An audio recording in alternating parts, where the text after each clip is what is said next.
Over a century ago, Provincetown was a hard-working fishing village with multi-generational families of fishermen. My name's Bo Gribben. My father fished, and I was pretty much raised here my whole life, where I'm from. It's who I am. But it used to be like 2 out of 3 families in this town, this community, were fishing families. Most of them are now gone, and we're really like a minority. It used to be a fishing community with a homosexual problem. Now it's a homosexual community with a fishing problem. The first Portuguese fishermen arrived here in 1840. The main families created a community built around fishing. And this town lived off that industry well into the 20th century. It persisted even when I was here, keeping up old Catholic fishing traditions like the blessing of the fleet. These days, however, there are fewer and fewer boats to bless. My name's Scott Rowe. I'm a commercial fisherman. Sea scallops, 4th generation. I started when I was 5. It was cool back then. There was like 70 or 80 boats here. They were 5 or 6 deep. Now it's just down to like 7 or 8. No, I'm wicked proud of my heritage, and I would never do anything else. This is my office, man. Look at it. I'm gonna do this until I can't move anymore. We roll into town like clockwork, 2:30, 3 o'clock in the morning. It's quiet. The town's been ripped up all night long. We come down here, hit the water. What could be better? Well, good time to be here, and nice weather today. Yeah, pretty nice day. Doing good. It's a little breezy. Might be a little nautical. All right. A little bit.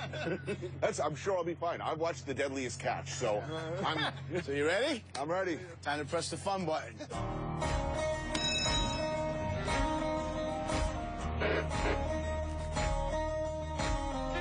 Clear. All clear.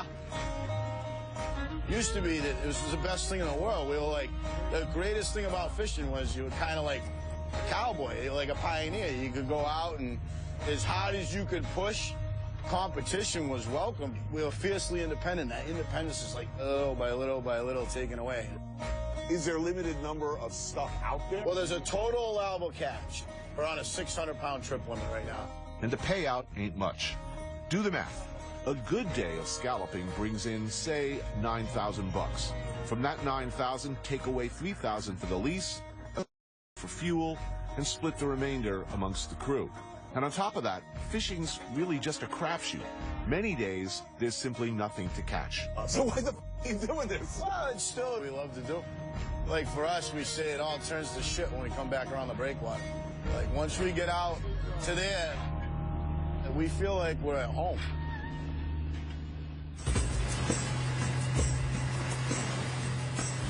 Like I said, it ain't easy. Today, according to Bo, Scott, and Zev, this was just a little breeze.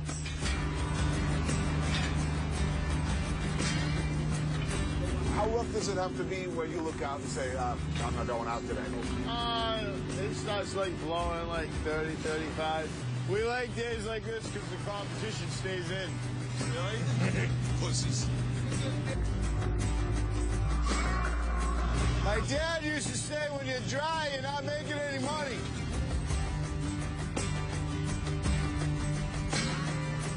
We're fishing. So it's not going to snap and go flying back, take your head off. Not too often, no. I hate when that happens. Yeah, it's a bummer. In the summer, you'll be able to smell the coconut. Another big trick we have, because now the guys decided they like this part of the beach, right? So they're all out here nude sunbathing. So I pick up my glasses and I tell them, wow, look at the breasts on that girl. And you give it to them and they see something they weren't expecting to see. It works every time, though. Can't believe he didn't cook nothing. Can't believe it, man. What? Got Anthony Bourdain on deck. We don't even have nothing to eat. The best part of it, the anticipation to see what's in there. You know, every toe, I'm like, I just can't wait. You're like looking, you're like, what's gonna be in there? What's gonna be in there? Sometimes it's a disappointment, but a lot of times it's a disappointment.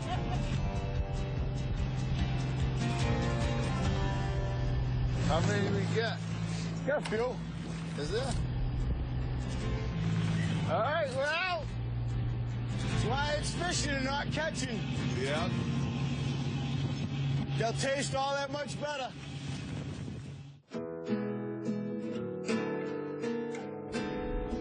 This place had been here forever when I rolled into town. How long has this place been open? For our time, I think this is the only place in town that's unchanged. And these are paintings of customers? Yeah, How long do I have to drink here to get my face up there? 40 years? couple more years. Yeah, at least. Back when I worked in town for fishermen, there was the Forecastle, Cookie's Tap Room, and this place, the Old Colony. Of the three, it's the only one left. Yeah, baby. Oh, wait a minute, I recognize these. Yeah, you guys eat scallops? Yeah. As brawny, hard-working men of the sea, we deserve these beers, these finest of all oysters, the Wellfleets. Wow. The finest oysters known to man? How are you, man? These are fantastic. Wow, what a treat. Is there going to be a next generation of fishermen in the family? What happens after you guys? It's gonna die. The next generation of fishermen that are like coming onto our boats, they're opportunists for the income. It's not for the love of being on the water. This is the end. The fisheries is gonna die. Cheers. All right. Thank you, guys. Cheers. This is going to end badly. Hey. Cheers. Cheers to you.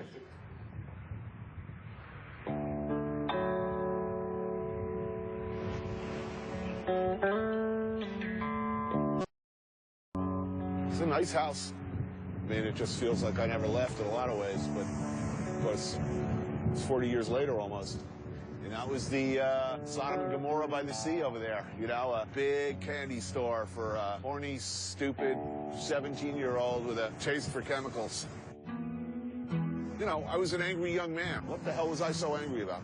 It came as a rude surprise to me when I turned 30, because I'd always sort of figured I'd be dead by then. I was still quite some time away from my first bag of heroin, but, you know, there's a lot of ways it was a foregone conclusion. My whole life was sort of leading up to that point, to my first bag of dope.